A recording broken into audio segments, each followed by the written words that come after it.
Okay, so one of my favorite parts about the cabin is this wood burning stove.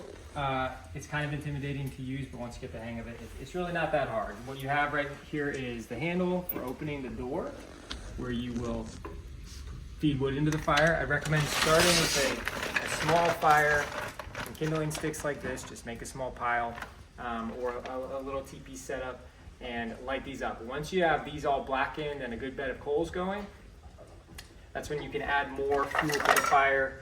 I can start working your way up with slightly larger logs, but small logs until you've really got a good hot bed of coals, and then you can feed whatever you want into it. Don't overfeed it because then it can get super hot and out of control a little bit. I would avoid doing that.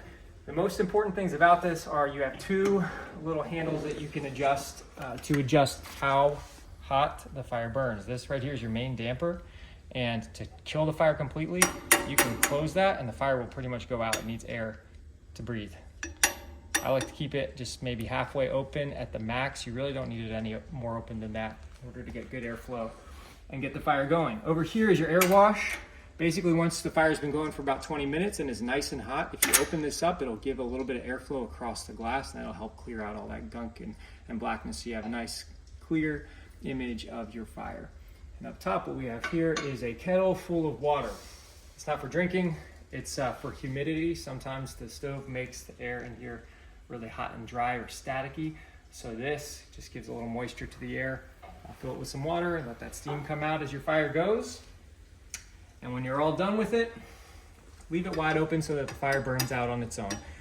One other thing, if you're running into trouble and it looks like it's overheating or it might smoke or you're just nervous or scared, just shut the dampers, shut the air, and let the fire die. Open up the doors or windows if smoke gets in the house, and this place should be pretty easy to air out.